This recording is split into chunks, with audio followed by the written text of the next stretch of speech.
Welcome to Lakshmi academy. இன்னைக்கு நாம பார்க்க போற டாபிக் குப்த சாம்ராஜ்யத்தை பத்தி பார்ப்போம்.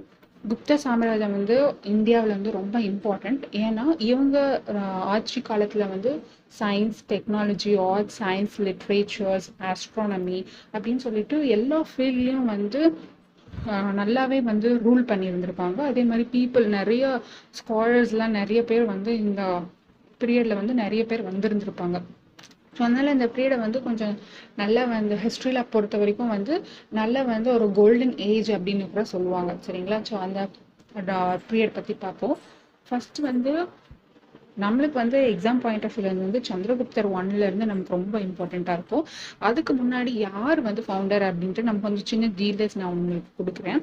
ஸோ ஸ்ரீகுப்தா அப்படின்றவங்க தான் குப்த சாம்ராஜ்யத்தை தோற்றுவித்தவர்கள். இவங்க எவ்வளோ இயர்ஸ் ரூல் பண்ணாங்க அப்படின்னு பார்த்தீங்கன்னா 240 இருந்து 280 CE வரையும் ஸ்ரீகுப்தா அப்படின்ற அந்த அரசர் ரூல் பண்ணியிருந்திருப்பாங்க. அவங்களுக்கு அடுத்தபடியா 𝗂𝗏𝗃 அப்படின்ற அந்த கிங் ரூல் பண்ணியிருப்பாங்க. 280 இருந்து 319 CE வரையும் ரூல் பண்ணியிருப்பாங்க. பட் இந்த ரெண்டு கிங் பத்தியும் அவ்வளவா நம்மளுக்கு இன்ஃபர்மேஷன்ஸ் எதுவும் இல்லை. அண்ட் எக்ஸாம் பாயிண்ட் ஆஃப் வியூல இருந்தும் நம்மளுக்கு இதுக்கு அடுத்தது தான் நமக்கு முக்கியமா இம்பார்ட்டண்டா இருக்கு. ஸோ ஸ்ரீகுப்தா, அதுக்கப்புறம் 𝗂𝗏𝗃, இவங்களுக்கு அடுத்த அப்புறம் வர்றதுதான் சந்திரகுப்தர் 1. முதலாம் சந்திரகுப்தர் 319 இருந்து 335 CE வரையும் அவங்க ரூல் பண்ணியிருந்திருப்பாங்க. இவங்களுக்கு என்னென்ன பட்டாலாம் சூட்டியிருக்காங்க அப்படின்னு பார்த்தீங்கன்னா, இவங்க கிரேட் கிங் சொல்லுவாங்க, மகாராஜா, அதே மாதிரி அதிராஜா அப்படின்ட்டு பல பெயர்கள் சொல்லிட்டு இவங்க அழைச்சிருக்காங்க. இவங்க அவங்களுடைய சாம்ராஜ்யத்தை விரிவுபடுத்தணும் அப்படின்ற நோக்கத்துக்காகவே என்ன பண்ணியிருக்காங்கன்னா, லிச்சவி அப்படின்ற அந்த சாம்ராஜ்யத்துல இருந்து குமாரதேவி அப்படின்ற அந்த இளவரசிய கல்யாணம் பண்ணிப்பாங்க. இவங்க இந்த சொன்ன பார்த்தீங்களா, குமாரதேவி என்ற இளவரசி, அவங்களுடைய கிங்டம் பார்த்தீங்கன்னா லிச்சவி கிங்டம். இது கானா டு சங்கா வரையும் இருந்து பறந்து விரிஞ்சிருந்ததா சொல்றாங்க. ஸோ அதனால அவங்க பொண்ணவே அவங்க கல்யாணம் பண்ணிக்கிறாங்க. அதுக்கப்புறம் இவங்களுக்கு பிறக்கிற மகன் தான் சமுத்திரகுப்தர். ஓகேங்களா? சமுத்திரகுப்தருடைய ஆட்சி காலம் பார்த்தீங்கன்னா 335 இருந்து 375 CE வரையும் அவங்க ஆட்சி புரிந்திருப்பாங்க. இவங்களுக்கு என்னென்ன டைட்டில்லாம் நம்ம பெருசா பேசுவோம் அப்படின்ட்டுனா, நெப்போலியன் ஆஃப் இந்தியா அப்படின்னு சொல்லுவாங்க. அதே மாதிரி கவிராஜா சொல்லுவாங்க. இவங்க சமுத்திரகுப்தர் ரொம்ப பவர்ஃபுல்லான கிங் அப்படின்றனால இந்தியாவில் நெப்போலியன் மாதிரி இவங்க அப்படின்னு சொல்லிட்டு சொல்லுவாங்க. நெப்போலியன் ஆஃப் இந்தியா அப்படின்னு சொல்லுவாங்க. அதே மாதிரி இவங்களுக்கு கலை கவிராஜா அப்படின்ற பேர் ஏன் வந்துச்சு அப்படின்னு பார்த்தீங்கன்னா, இவங்க நிறைய கலை, அறிவியல், கலாச்சாரத்துல நிறைய ஈடுபாடு இருந்ததுனால இவங்களை கவிராஜா அப்படின்னு சொல்லிட்டு சமுத்திரகுப்தரை நம்ம அன்பா மக்கள் கூப்பிட்டுட்டு இருந்தாங்க. ஓகேங்களா? இவங்களுக்கு 2 பசங்க. ஆனா இவங்களுக்கு அடுத்து ரூல் பண்றவங்க யாரு அப்படின்னு பாத்தீங்கன்னா சந்திரகுப்தர் 2. இவங்களோட ஃபர்ஸ்ட் பையன் ராமகுப்தா. அவங்க ரூல் பண்றது இல்ல. அவங்களோட 2ஆம் பையன் தான் ரூல் பண்ணுவாங்க. 2ஆம் சந்திரகுப்தர் தான் ஆட்சியில உட்காருவாங்க. அவங்களுடைய ஆட்சி காலம் பார்த்தீங்கன்னா 375 to 415 CE வரையும் இருந்தது. இவங்களும் அவங்க தாத்தா மாதிரி இவங்களோட சாம்ராஜ்யத்தை பரப்பணும் அப்படின்றதுக்காக, விரிவடைய செய்யணும் அப்படின்றதுக்காக யாரை கல்யாணம் பண்ணிக்கிறாங்கன்னா, வகாட்டாக்கா ராஜ்யத்தை சார்ந்த ஒரு இளவரசி பிரபாவதி அப்படின்ற அந்த இளவரசியை கல்யாணம் பண்ணிப்பாங்க. ஆனா இந்த வகாட்டாக்கா அப்படின்ற அந்த கிங்டமே கடைசியில இந்த குப்த சாம்ராஜ்யம் அழிவுக்கு அவங்களுக்குள்ள ஒரு சண்டை வந்ததுனால அழிவை நோக்கி போகும்.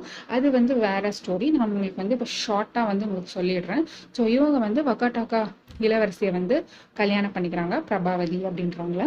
ஸோ இவங்களோட பையன் யாருன்னு பார்த்தீங்கன்னா குமாரகுப்தர் 1. ஸோ முதலாம் குமாரகுப்தர் தான் நாலந்தா யூனிவர்சிட்டியை தோற்றுவித்தவர். ஓகேங்களா? நாலந்தா யூனிவர்சிட்டி உலக புகழ் பெற்ற ஒரு யூனிவர்சிட்டி. இப்போ நம்ம யுனெஸ்கோ கீழே நம்ம பராமரிச்சுட்டு வந்துட்டு இருக்கோம். ஸோ அதை ஃபவுண்டர் யாரு அப்படின்னு சொல்லி கேட்டா இவங்க தான், குமாரகுப்தர் 1. இவங்களுக்கு என்ன டைட்டில் நேம்லாம் கொடுத்துருக்காங்க அப்படின்னு பார்த்தீங்கன்னா சக்கராதித்யா அப்படின்ட்டு இவங்கள சொல்லுவாங்க. ஸோ இவங்களும் ஒரு நல்ல பவர்ஃபுல்லான கிங். குப்த சாம்ராஜ்யத்துல இவங்க ஒரு பவர்ஃபுல்லான கிங்கா இருந்திருக்காங்க. இவங்களுக்கு அப்புறம் ஒரு அரசர் வராங்க. ஆனா அதுக்கப்புறம் வந்து குப்த சாம்ராஜ்யம் வந்து அழிவை நோக்கி போகிறது. குப்த சாம்ராஜ்யம் வரையும் குப்த சாம்ராஜ்யம் வந்து குமாரகுப்தர் வரையும் கொஞ்சம் நல்லாவே இருக்கும். அதுக்கப்புறம் வந்து ஸ்கந்தா குப்தா வராங்க. அவங்க வந்து 467 CE இறந்துடுறாங்க. அதுக்கப்புறம் வந்து இந்த குப்த சாம்ராஜ்யம் வந்து அழிவை நோக்கி போகுது. ஸோ கடைசியான குப்த சாம்ராஜ்யத்துல வந்து ஒரு ரூல் பண்ண ஒரு கிங் யாரு அப்படின்னு சொல்லி பார்த்தீங்கன்னா விஷ்ணுகுப்தர். அவங்க வந்து ஒரு 10 வருஷம் தான் ரூல் பண்ணியிருப்பாங்க. 540 to 550 CE வரையும் தான் அவங்க ரூல் பண்ணியிருந்திருப்பாங்க. அதுக்கப்புறம் வந்து அந்த நான் சொன்னேன்ல ஆல்ரெடி, இந்த விகாட்டாக்கா கிங்டம்க்கும் கான்ஃப்ளிக்ட் வந்துடும். ஸோ அதனால நிறைய படையெடுப்பு காரணமாக இவங்க வந்து விஷ்ணுகுப்தர் வந்து அவ்வளோவா வந்து பவர்ஃபுல்லான கிங்கா இருக்கல அவங்க. ஸோ அதனால வந்து ஈஸியா வந்து அவங்கள வந்து தோக்கடிச்சிட்டு வந்து வேற கிங் வந்து ரூல் பண்ண போயிடுவாங்க. ஸோ அதனால அதோட வந்து குப்த சாம்ராஜ்யம் வந்து முடிவுக்கு வந்துடுது. ஸோ அது ஆரம்பிச்சது யாருன்னு பார்த்தீங்கன்னா ஸ்ரீகுப்தா. அதோட கடைசி கிங் யாரு அப்படின்னு சொல்லி பார்த்தீங்கன்னா விஷ்ணுகுப்தால முடியுது. இதுல பவர்ஃபுல்லா இருந்தவங்க யாருன்னா சந்திரகுப்தர் 1, சந்திரகுப்தர் 2, சமுத்திரகுப்தர், குமாரகுப்தர். இவங்க தான் வந்து நம்ம எக்ஸாம்க்கு பாயிண்ட் ஆஃப் வியூல நம்ம அதிகமா படிக்கிற கிங் வந்து இவங்க தான். இன்னும் இதை பத்தி டீட்டெயிலா நான் உங்களுக்கு தனித்தனி வீடியோஸ்ல நான் உங்களுக்கு போடுறேன். ஸோ இதை பார்த்துக்கோங்க. ஃபர்ஸ்ட் யாரு, செகண்ட் யாரு, நடுவுல எல்லாம் யார் யார் வந்து ஆட்சி பண்ணாங்க, முதல் மன்னன், இரண்டாம் மன்னன் சொல்லிட்டு உங்களுக்கு ஈஸியா இருக்கும்ன்றனால இந்த ஃப்ளோ சார்ட் மாதிரி கொடுத்துருக்கேன். ஸோ கண்டிப்பா புரியும் நினைக்கிறேன். தேங்க்ஸ் ஃபார் வாட்சிங் திஸ் வீடியோ. தேங்க்யூ.